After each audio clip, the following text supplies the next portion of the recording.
Nutricast. Our soul brought us here with a plan, which includes our parents and these woundings when we're vulnerable, and we quote, and they're often carried over from past lifetimes for themes like, well, I want to, address this theme about feeling abandoned, feeling like a failure, feeling undeserving, etc. And diseases and injuries may come as part of it, the learning. Welcome to the Cosmic Love Antenna Podcast. This podcast is meant to encourage you to connect within so you can share your light with the world. And now, here's your host, Harrison Ma. Welcome, beautiful souls, to another episode of the Cosmic Love Antenna. This is your weekly episodic journey into your inner world so you can expand outwards in your expression. We're here today with the intention of pulling back the layers that are restricting your health, alignment, and love. And I have a powerful masculine energy to share with you. But before I get to him, just a few quick notes. As always, if you enjoy this episode today, make sure that you share this out to any friends, family members, people that you know that can get some value out of it. How you can help expand this show, expand the reaches in which this episode goes out into the podcast world, is remember to leave reviews on Apple and Spotify. And if you want some free self-love tools and to stay up to date with this podcast and how it's expanding every single week, remember you can go to harrisonmar.com/learn-more and download your free tools and podcast updates. But with that, I have a beautiful man today on the show to dive deeply into all things soul. Phillip Mountrose is a holistic coach. He's a spiritual teacher. He's a loving author. And today, with his help, we're going to go into all things soul talk. What is the soul? How it impacts our healing? What is the soul's journey? What are tools for soul connection? And so much more. With that, Phillip, welcome to the Cosmic Love Antenna, my friend. Great to be with you, Harrison. I've been excited for this conversation since we had our sort of pre-chat conversation, sir. And because I think all things soul can be very ambiguous and abstract for a lot of people. And having the opportunity to have a dialogue with someone that has a lot of experience, has done a lot of work, self and with others, it's very rare. So I'm very grateful for you, my friend. And I'm happy that you've popped into my world. I want to start this conversation just quickly here because I think it's important to set context for new people tuning in. Would love to know just a little bit about your journey, my friend. And specifically, I like to tune into the pain teacher. So in our life, we have teachers that come to us in many forms, but often they come in moments of pain to help us expand. So I'm wondering, Phillip, in your journey, what was the sort of main pain teacher that showed up for you that led you to the work that you do now with the soul? Well, I'll point to two incidents. I think we all have these difficult experiences in life, often under trauma, just things that we can't really integrate. And the good news is there's something we can use to awaken to our soul and to learn what we're here to learn. It kind of wakes us up while it shuts us down, at least hopefully temporarily. And one that really stands out for me, Harrison, is when I was in junior high, we went from a sort of insulated elementary school where I grew up to a more broader group of people in junior high where people are coming from different elementary schools. And, that was interesting. There's a lot of new people, new things. And suddenly I realized there were kind of people in groups, which I had never seen in elementary school, very rigid sort of in groups, adolescents, right? And at first it struck me as strange. And then I realized it was very artificial. And it was like there was this very real division where things were not, it was kind of like the emperor's new clothes. And I still, that fairy tale still kind of is very valid today, what we're seeing going on in the world. So going back to junior high here, just that set me sort of in a very kind of a negative tailspin and kind of became rather. I think the key, sorry to interrupt you, but I think the key word there is division, right? I think the the division feeling, I'm sure that you're about to explain more about this, but from a soul perspective, that's very adversary, right? The sort of separation. This is something that I'm not used to, right? Adversarial, right? Yes, exactly. And not having the experience or understanding at age 12, 13, what to do with it, I resorted to being rather sarcastic and cynical. In fact, by the time I finished high school, I was voted the most sarcastic person in my high school. Not a prize that I particularly value, but it's interesting. It's kind of like you be the wounded healer. You become what you need the most. Then eventually later on, I became a teacher of emotionally disturbed teenage boys for 9 years. Sort of kind of echoes things. It's funny, Philip. Like, I could not agree more with the sort of. There's kind of like a protection mechanism here, but also the soul is attracting what it needs for the path that it inevitably wants to walk down. Right. So it's, and I share this because I'm probably going to get into this in a bit, but I think it's very easy for us to see the distinction between the spiritual being and the human being, and the ego nature of being in a setting like the school ground, the playground, and all the separation, all the things that occur.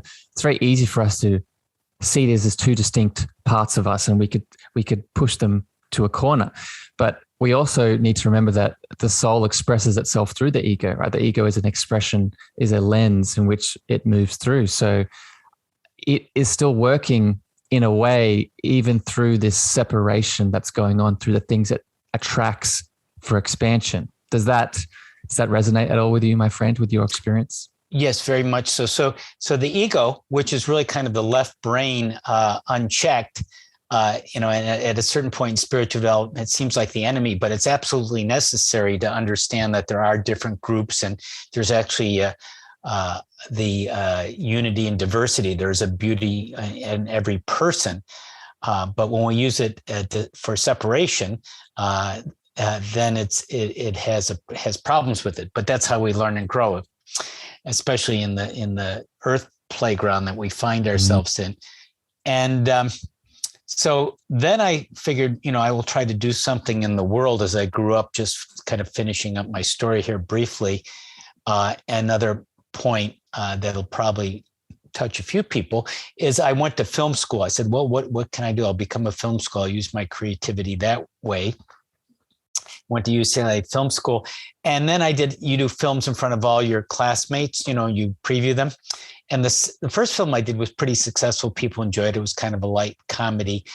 And the second one was terrible. It was just a bomb. It was The Man Who Picked Up All the Garbage in the World. It was, I don't know what I was thinking or where I was coming from, but it was kind of something that shattered part of my kind of inflated sense of myself. And it was an interesting way to do it. It's kind of like, bringing everyone who's around you who might have any influence and doing, a belly flop when you thought it might do something well. I mean, it was like a real cold water. It sent me kind of in a tailspin and a little bit of a depression. And I can feel the eyes. I can feel like all the eyes. You and can feel that kind of crunching Yeah. and crushing, especially as a young adult in the early 20s. And, but that sent me really deeply into spiritual seeking, and back, pre-internet in those days, and when I was growing up, then there wasn't as much available as there is now, like your wonderful podcasts and all kinds of things at people's fingertips. So I traveled places. I studied Japanese tea ceremony and went to the Naropa Buddhist Institute, and when everything I could. It led you on a beautiful path. It inspired me. Yeah, it did. Eventually, I thought, go ahead. Well, sorry to interrupt you, Philip, but that's like, I'm happy that you're sharing this, and it doesn't surprise me based off the book that you have and the work that you do, right? That this happened. And I see this a lot. I see this a lot. I see it in my journey. I see it in people that come to see me, and this is one of the intentions of doing this show with you today around this topic, is our relationship with our soul and our relationship with a spiritual awakening more specifically. I've noticed this theme of a moment of deep crisis, a moment of where we hit a wall, something very difficult goes on. And then the only way to take a step forward is to spend more time going inwards. And if that means going inwards with the help of different perspectives, right? Traveling to see different masters, incorporating different practices, going to different countries, different perspectives. But the theme here that I think unites everyone is that it's kind of like the dark night of the soul that causes us to seek something deeper that we haven't seen before. And I think that is a theme that is consistent with a lot of people. Do you agree with that, Mr. Oh, Phillip?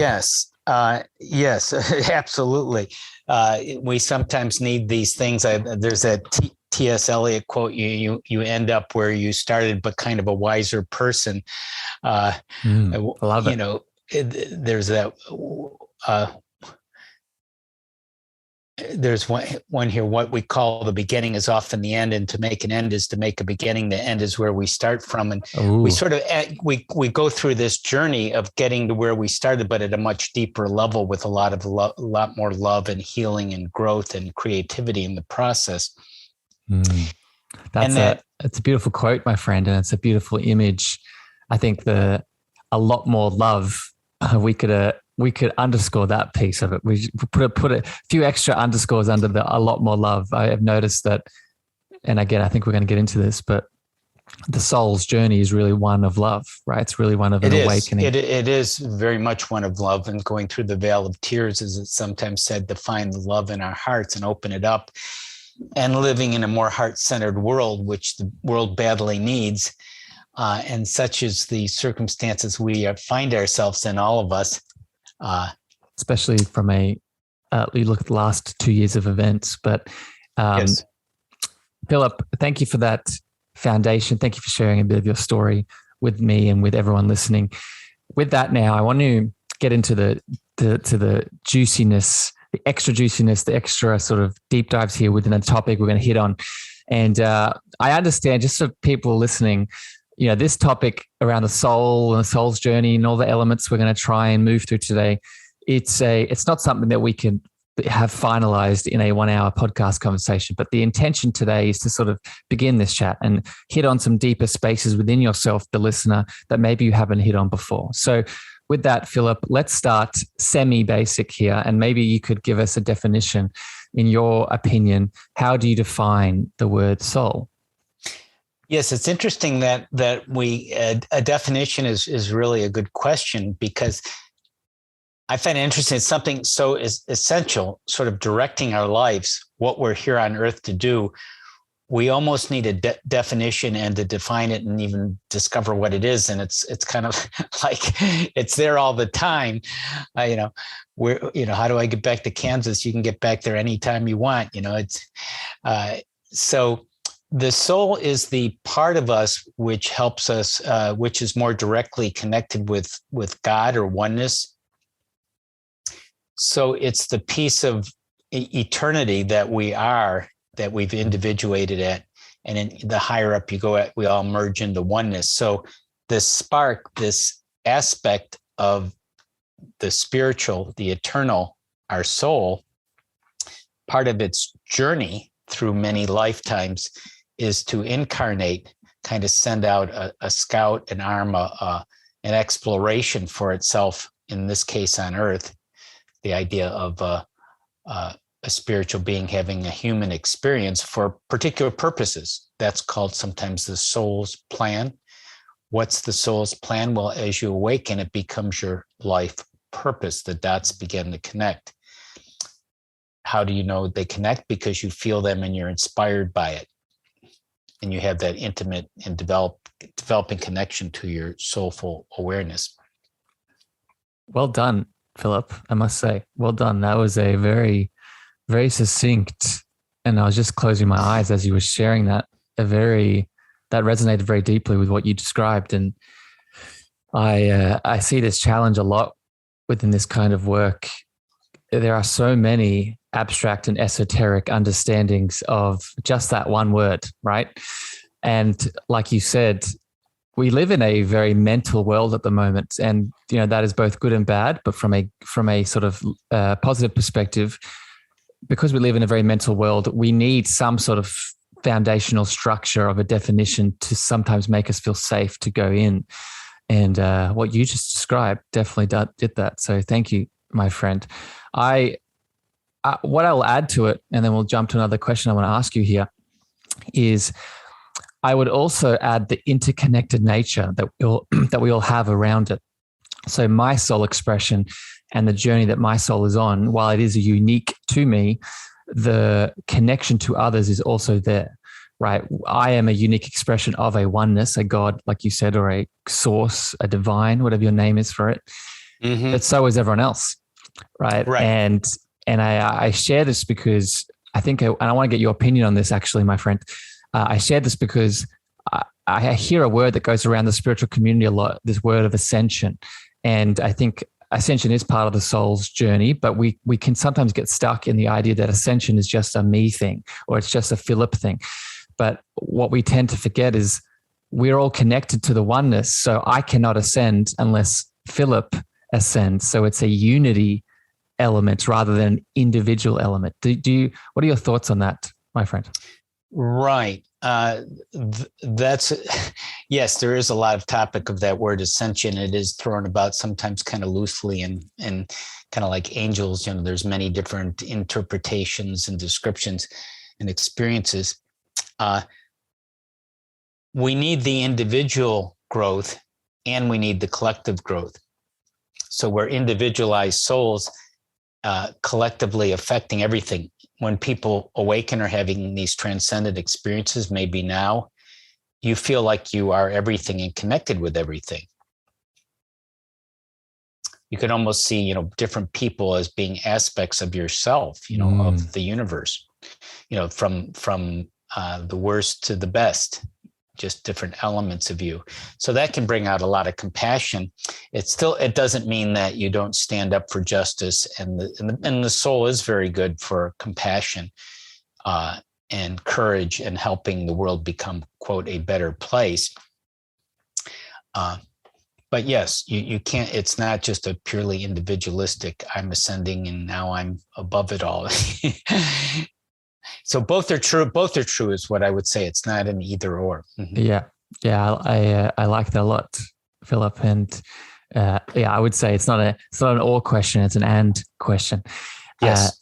Phillip, I want to go back to one of the words you said, or one of the things you were just talking about previously, the soul's journey.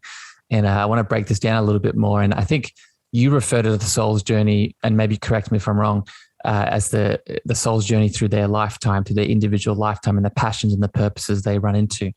But I kind of want to go a bit deeper than that. I want to go a bit deeper, and I want to get your perspective on something. When I think of the soul's journey, so just to give a bit of context here, you don't know this, my friend, but I've shared this on the podcast before. I am actually in the middle of a mystery school myself. I'm moving through a mystery school, and it's for my own exploration, my own inner spiritual expansion. And one of the sort of lessons and the things that we're learning currently is the soul's journey, but the soul's journey specifically from the source, from the divine, from the oneness, and what that looks like as the microcosm expands out from the macrocosm.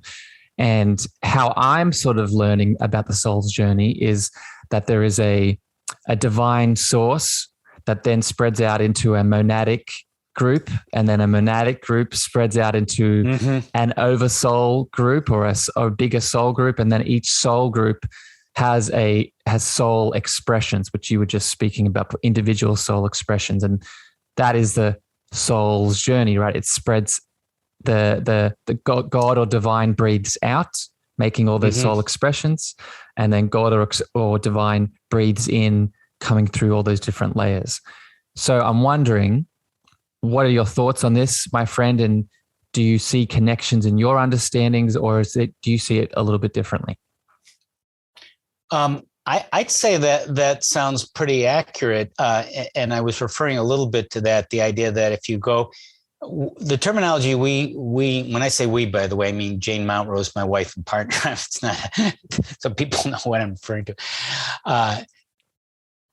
We use the term higher self as a distinction from soul, just as a more collective you, and the higher you go, the more you aggregate to you become oneness. So there does seem to be sort of a hierarchical way of understanding it.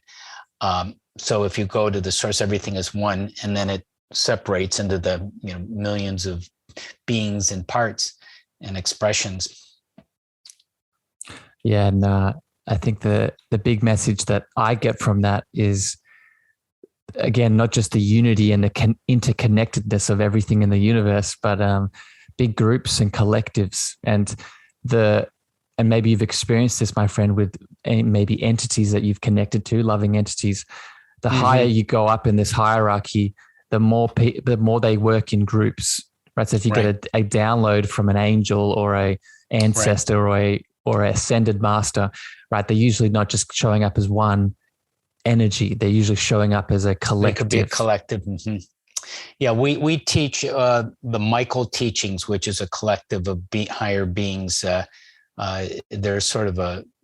a little bit like the Enneagram. That's something in my journey. I didn't say that. I studied Gurdjieff and Ouspensky, esoteric teachers in the 1900s. That's where I met my wife in a group. And part of what they studied there was sort of a version of the Enneagram, which we followed up more into the Michael teachings. And that's a collective of higher beings who've sort of channeled information. I think from our world, since we're so individualized and so with such a strong veil here on Earth, it's hard to think of like maybe hundreds or thousands or who knows how many beings collectively uniting to share information and love. It's almost a little foreign to us because we're in such a fragmented, divisive, adversarial world. But it does. I think that is correct what you're saying. It does become more of and so maybe we are an expression, and that seems to be of this higher being that we are part of. If you keep going up the chain or the scale. Yeah, it's a beautiful affirmation to me. When in the small amount of experiences that I've had thus far of it, it's a realization that, one, not only are we not alone, but two, we never have to do things by ourselves, right? We do get to a point where group consciousness is not just a theoretical thing. It's a thing that we can embody and be and help others through. Phillip, let's keep it moving here. And another topic and question I want to throw at you and get your loving opinion on is, from a soul lens, I think we also must consider this concept of the shadow and what the shadow is. And just to give a bit of extra context here, people listening might have heard me refer to this as, trauma that we've been through. If you heard me speak about inner child work before, these are things that we've repressed and things we haven't healed yet that deserve to be brought into the light, to be integrated. So in regards to the soul, my friend, and healing specifically with the soul, what are your thoughts on where the shadow plays a role in the soul's journey and doing shadow work and things like this? What comes up around this? Well, that's a big part of my journey. Just to sort of continue with my story that fits into your question. In the Gurdjieff-Ouspensky group, Harrison, one of the tenets was the not express negative emotions. And now from a deeper scale, years later, I kind of understand the essence of it. But what it turned out in the practice was very inhibited in this group and very repressive, because there wasn't a way of dealing with it. And it was, the other part was being very conscious, and it was called remembering yourself, which is another term for awakening. But if you're remembering yourself, but you can't express all these feelings that are in your body and these traumas, people became very explosive and acting out, because it was so inhibiting.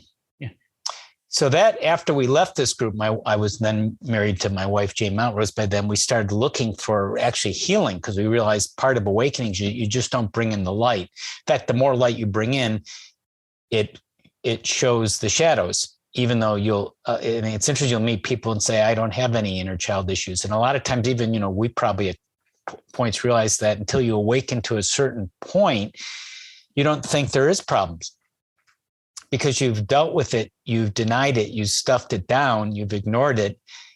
even though your life isn't working in certain areas, blind spots, i.e. blind spots, shadows, until a certain point in your awakening, it becomes intolerable that things just aren't working. Like one episode, like the belly flop and doing the film preview debut I told you about, things happen and you can't ignore it anymore. So we went on this intense search for healing, and that led us to hypnotherapy. And then later on, holistic EFT. We were early adopters of emotional freedom technique tapping and developed our own version and wrote books on that early on. Then spiritual kinesiology, which is a healing using that energy of the soul for healing. So all of that was a very big part of our awakening and our coaching work, that we started writing books, including the new book, The Loving Power of Your Soul, and doing trainings and helping people individually with the shadow work as a key element.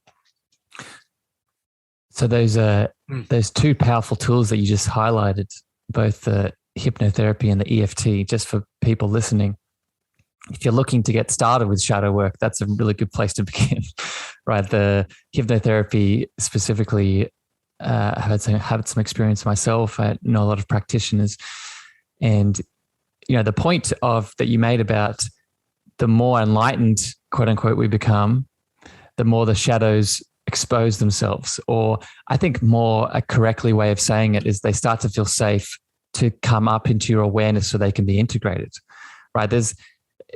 We need to remember our power of choice here, right? And whether it's unconscious or conscious, there is a part of us that's pushing those shadows away, right? That's saying, oh, you don't deserve, I judge you, or whatever the thing is.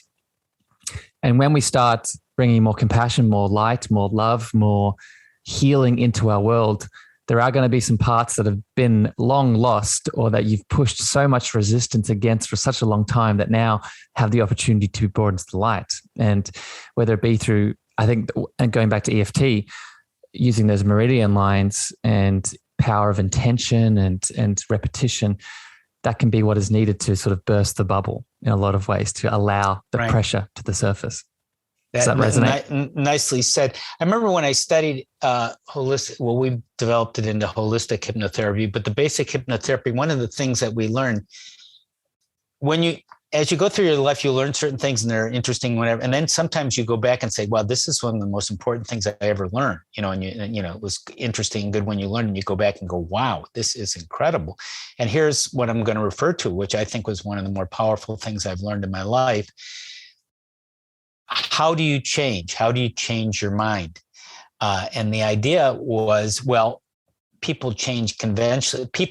Their mind is made up sometimes just by these traumas and reactions and being set by them, but often by our parents, authority figures, right? Mm-hmm. Governments, teachers, and repetition, right? Commercials. Mm-hmm. I can remember commercials.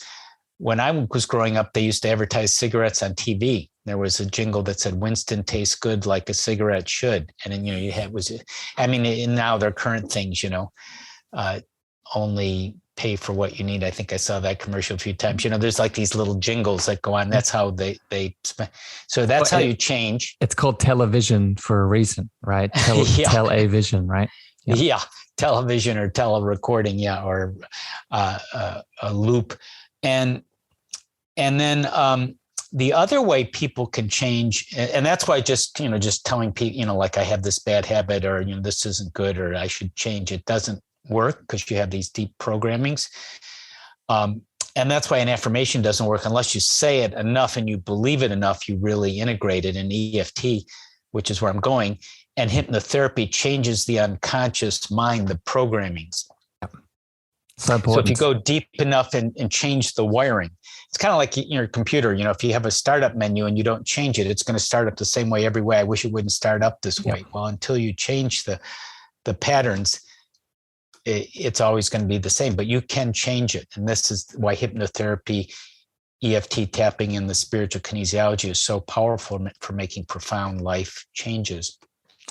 I love it, Philip. And these tools that you have, I really want to encourage people to explore them, whether it is with Philip, whether it is with someone that you have access to. This rewriting, I just had a recorded episode yesterday with a powerful mind hacker. She goes by the name of Dawn. and she talks about I think it's the Aristotle quote of show me, I'm going to butcher it, but show me a man, show me the child from 0 to 7 and I'll show you the man, right? And it's just along the lines of that 0 to 7 age frame in which we are most programmable by all those things that Phillip was just mentioning.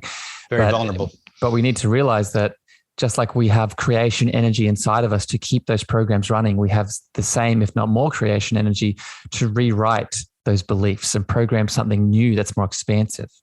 We do. And what we're talking about is sort of the strategies and tactics on how to do it. And going back a moment, though, to the big picture, Harrison, our soul brought us here with a plan, which includes our parents and these woundings when we're vulnerable, and we quote, and they're often carried over from past lifetimes for themes like, well, I want to, address this theme about feeling abandoned, feeling like a failure, feeling undeserving, etc. And diseases and injuries may come as part of it, the learning.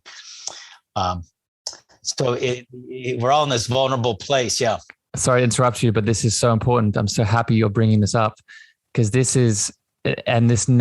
this does is it shifts us out of the victim mindset, right? That I'm in this family that's creating these belief systems that's giving me this trauma. So life is happening to me and there's nothing else going on here, but that's not what you just said. What you just said is that due to the incarnation, the soul families, the soul wounds, I would even say, I would take it further, have a conversation around the life between lives, how we sort of do a pre-planning in between incarnations. Now what we can see, as you're beautifully highlighting, is that these traumas, these belief systems, the family that we're set up with is determined, right? And ask yourself the question, why is it determined? And that goes back to what you were talking before about the soul's journey, right? And expanding. And just to be maybe a little more fluid too, because I don't want people to think that their destiny is fixed and they're sort of set into something. It's very fluid, and there's a lot of different ways to fulfill your purpose, which has to do with expressing your talents and gifts and healing.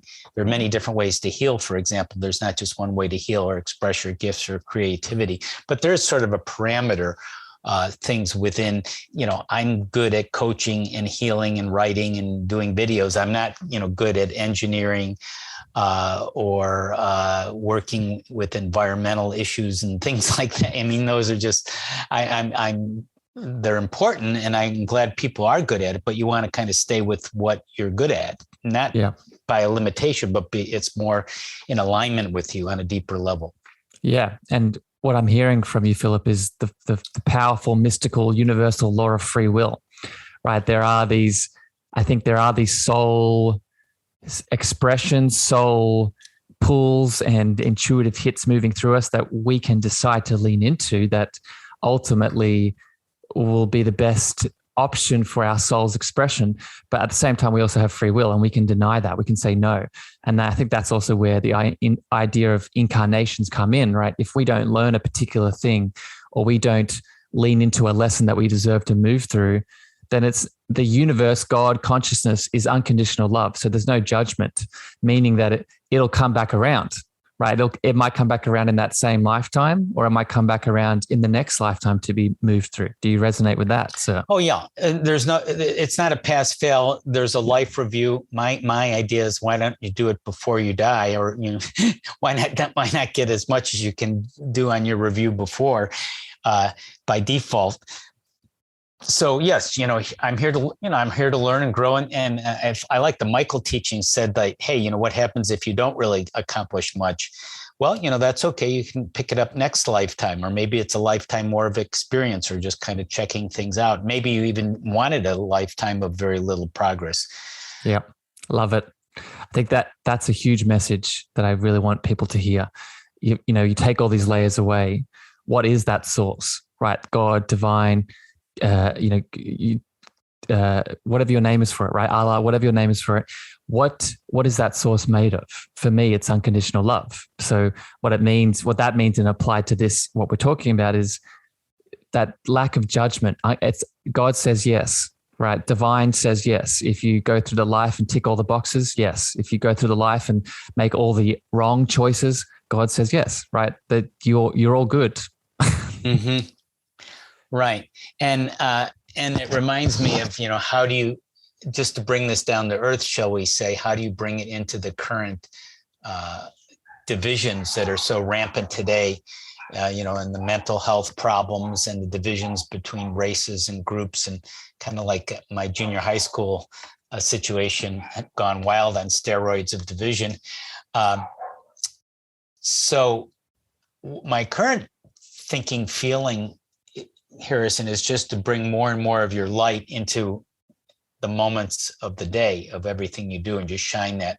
So making the world a little more heavenly, brighter, lighter, more loving place, doing what you can with what you have. It's a beautiful image, sir. And I think that flows into the next question I want to ask you, actually, is if you read my heart. I, again, with the same intention that you just outlined of making this even more practical here today, because that is really the intention of this soul chat, even though as you've heard, we are going to the depths and the highs of this. I want to, sprinkle in some practicality here. And I think something that I know you can speak to, my friend, imagery, right? Imagery around the soul is, I know for me, it's been very important, and connecting into the visualization of what the soul expresses and doesn't express. So I'm wondering, what is your opinion on how does imagery relate to this soul conversation? How can we use imagery to, one, connect to the soul, but most importantly, use it to connect to the soul for healing and growth? What comes up around this?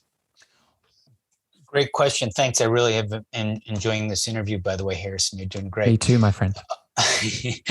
So I'm going to give an example. Maybe we'll go on a little journey together, you and me and the listeners here, and I'll set it up on what we're going to do. So imagery, the soul seems to speak in images very easily and fluidly and quickly, and symbols, not exclusively. And we found that earlier on, and a lot of the methods for healing that we developed through holistic EFT, and our getting through techniques, are based on images, seeing your issue or shadow as an image, and how it changes. Like a lot of times people see like a desert when they're feeling fearful or doubtful, they're seeing sort of a desert where nothing is growing. And when they heal, then they see a lush garden, for example, those kind of common. So there is that going on an unconscious deep level through sort of the third eye, sixth chakra.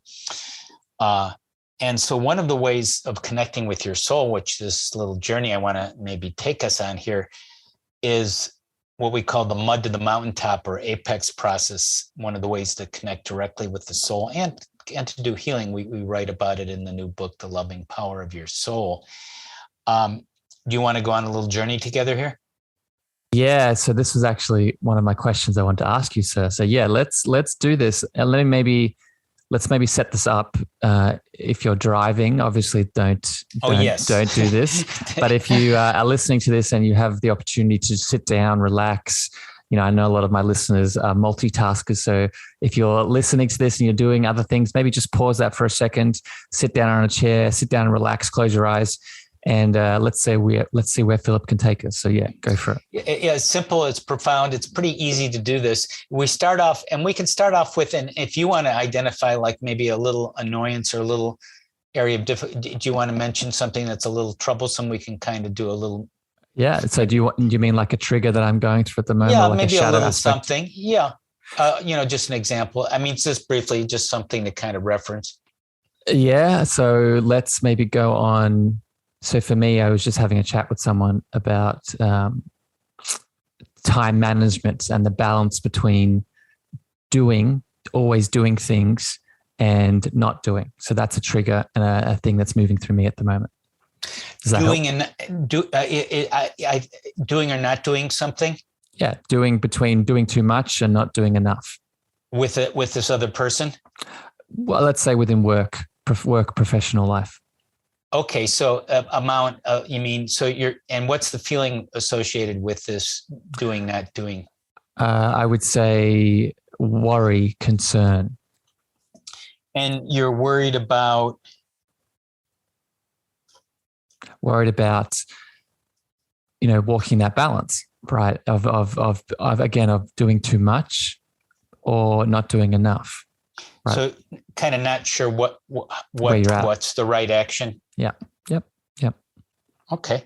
That probably is good enough so that's what we call when this mud to mountaintop or apex process, that might be where we feel like down in the mud. I'm just thinking of a situation where I was maybe very working with a lady, and the lady I may not be working with and having some concerns or regrets about it and so forth. Mm-hmm. So a variation on maybe what you said. Okay. So when you imagine that, and if you want, you can imagine that being like maybe in the mud when you're having that doubt, worry about the right action to take. Mm-hmm. And you may get kind of a picture of it or a sense of it. Mm-hmm. What's it like for you, Harrison? So when I'm down in that mud between those two states, there is a feeling of confusion. Yes. So you feel confused. Okay. Yep. So you're getting a feeling. Any images or sounds or sense, anything else? Any other description of it? I would say there's a sort of, I don't know how to explain. There's a sort of frantic nature of sort of like looking around, not knowing what to do.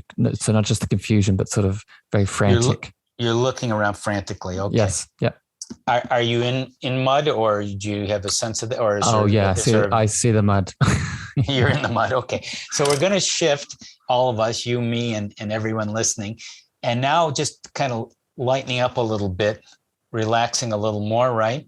Mm-hmm. As you relax more, everyone, you can breathe and just allow yourself to lift up, becoming lighter and more at ease. And as you breathe, you're going to another place, scenery, energy spot. You're just rising up and up, ascending, going higher, easily, effortlessly, finding yourself atop a beautiful mountain, a beautiful lofty perch, whatever feels right for you, where the air is fresh and there's a 360-degree panoramic view. You can connect and see everything. It all kind of makes sense, aligned. Okay. Mm-hmm. What's that like for you, Harrison? It feels welcoming. I feel like there's release, right? There's a feeling of I'm able to let go a little bit easier. Yes. I feel expansion. So I'm sort of imagining, very, very, very a tip of a mountain. I'm right on the top, and there's just all there is space. It's just space around me. Mm-hmm. What's that space like? It's full of potential. It's full of opportunity. It's full of choices I feel like choices that I could make, but I also don't have to.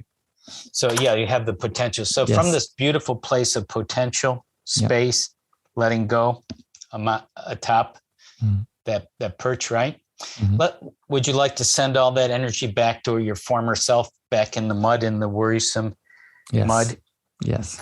So just send that back to your previous self with all the wonderful space and potential and opportunity, right?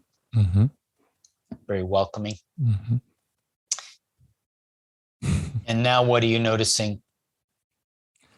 So I noticed, so I went back down to that mud perspective, and the first thing I noticed was the mud changed consistency and color. Yes. So it's kind of like the darkness, like the chocolate darkness of the mud shifted to almost a clear, same as the sky that I was seeing up on the mountaintop. It shifted to almost like a reflection of the sky. Yes. How does that feel? It feels like I can move. You can move a lot more easily, right? Yes. Is it easy to be resilient and adaptable and make good decisions from that place? Adaptable rang true. Yeah. Be confident that you can make the right choice. Yeah. Okay. Yeah. And know that you can come back to this place atop the mountain to help you soulfully connect with everything and everyone, everything you need with the pure potential, the spaciousness and expansion that's right for you and for everyone listening. Good. And whenever you're ready, you can open your eyes, feel refreshed, relaxed, having come apex, mud to mountaintop with that wonderful expansion and potential here now. Thank you, my friend. So just to be transparent with everyone, we talked about this practice a little bit in our pre-call, but we didn't go into it.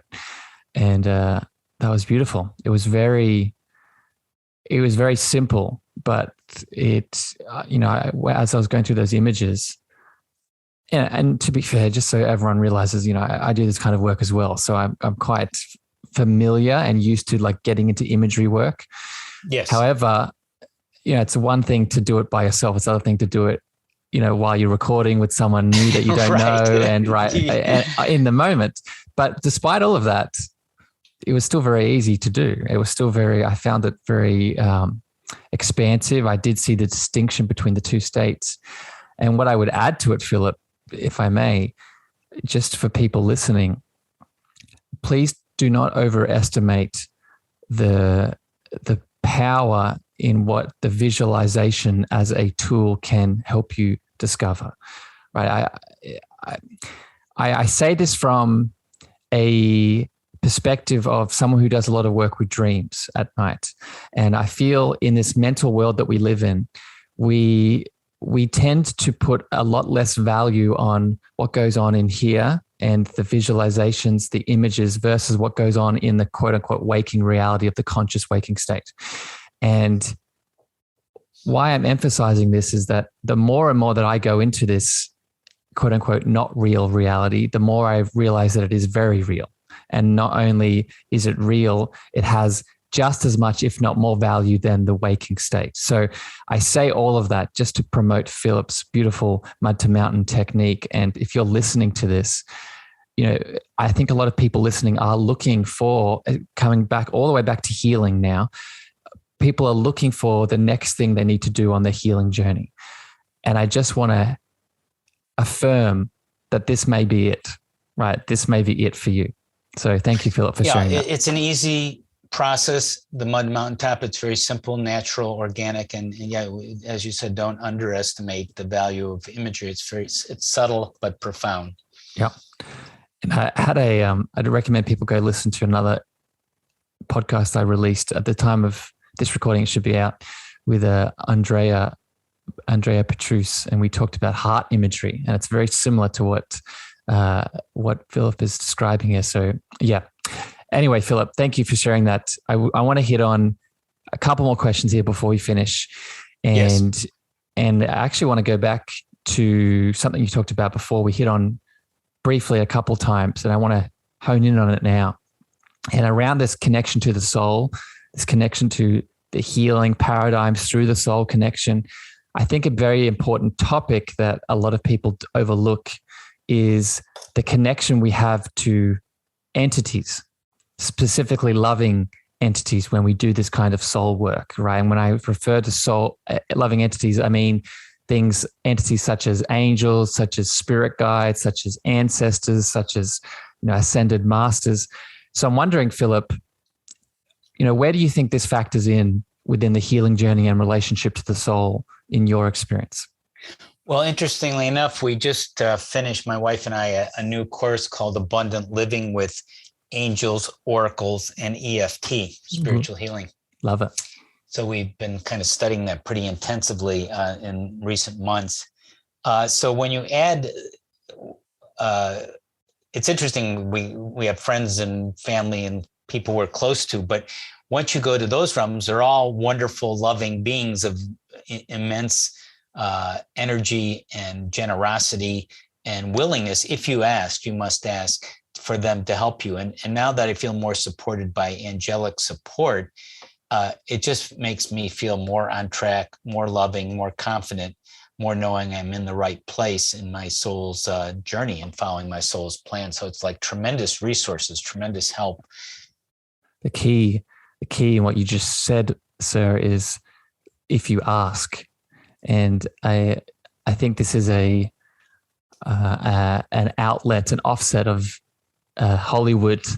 Our relationship with entities must be one of, I think there's fear, a lot of fear around, evil entities coming in and possessing us and all these things. And in my experience, it sounds like you agree with it. So that could not be further from the truth. And much like free will exists in our experience, it also exists within the relationship we have with these kinds of entities, right? And in my perspective, those loving entities are never not there, but what changes is our receptivity and our power of choice to lean into it, to ask, to bring it in. And if we decide to bring it in, it's exactly what you're saying. It's one of support. It's one of unconditional love. It's one of illumination in many ways. Mm-hmm. Yes, it's a little more in the background. It's a little our soul's relationship with our soul and becoming more consciously connected, listening to it, inviting it in is a little similar, but that is more directly. We're sort of an offshoot of our soul. And we do have spirit guides and angels that are part of the arrangement, but to be more conscious of them, we want to ask for that. And also, if you ask, you can get more help too. Yeah. Philip, a question that bubbles up right now to ask you is, going back to what we were saying before about the group consciousness and the soul expressions and the different collectives that work together, this is something I'm yet to sort of answer for myself, which is why I want to get your opinion. Do you think angels that come in for us, or ancestors, or other kinds of loving entities, do you think they're a part of our soul family? Do you think they're a part of our soul group? What's your feeling around that? Well, I don't really have a lot of definitive of experience or thinking through that, but clearly we are connected with different beings. Just certain things resonate with us. So certain beings resonate with us. So yes, and there are such things as spirit guides where we have more affinities to certain beings. Yeah, it's it's something that when we get into these deep dives, there's no books, there's no things that we can read. There's no. I mean, there are texts, right? You could talk about biblical texts, but these things start to become more of I need to test this out myself to see what this is, rather than I'm going to go to this person and ask, because we tend to run up against some walls. Philip, I really enjoyed this conversation, my friend. When we first connected, I felt your heart, I felt your energy, but as hopefully everyone else was able to experience, you are a deep, expansive, loving man. And I thank you for the words that you've shared and the experiences you've shared. I want to give you the opportunity now to, if people have connected to your love, to your light, to the work that you do, and if they want to go a bit deeper with you, what are some resources? I know you have your book. What are some things that you want to share with my audience that they can dive into? Well, there's a free gift here for people. It's a spiritual holistic healing gift with an excerpt from our new book, The Loving Power of Your Soul, a holistic EFT video and other resources for people.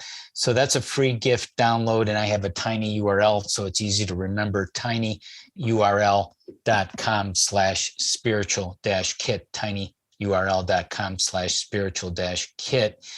And I guess since people were talking about angels and healing, I'll give them a tiny URL for that course, that new course on angels and oracles and EFT for abundant living. And that's tinyurl.com/abundant-living. And our website is gettingthrough.org, where people can connect with us, gettingthrough.org. And we help people individually, and if any way, and we have a lot of free information because our website's been up for about 20 years and developed a lot of material there, trainings and free things.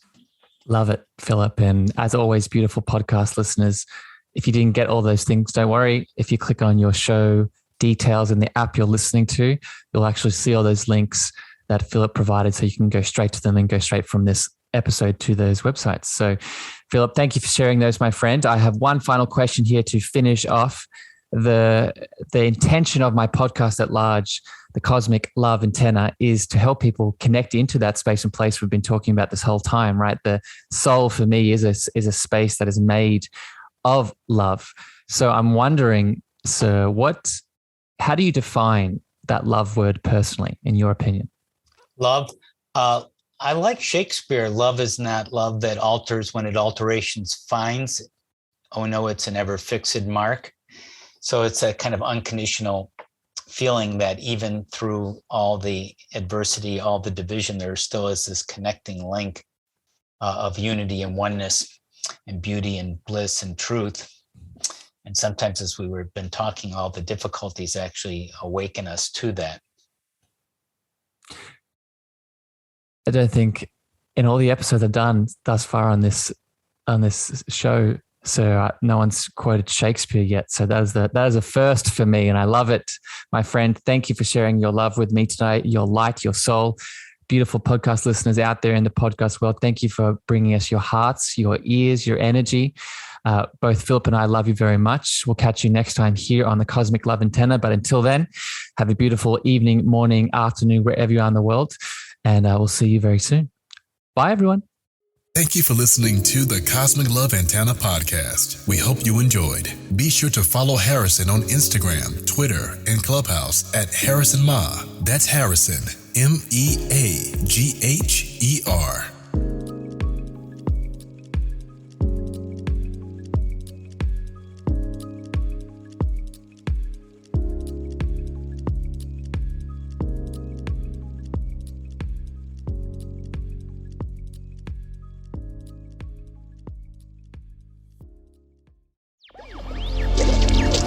Electricast.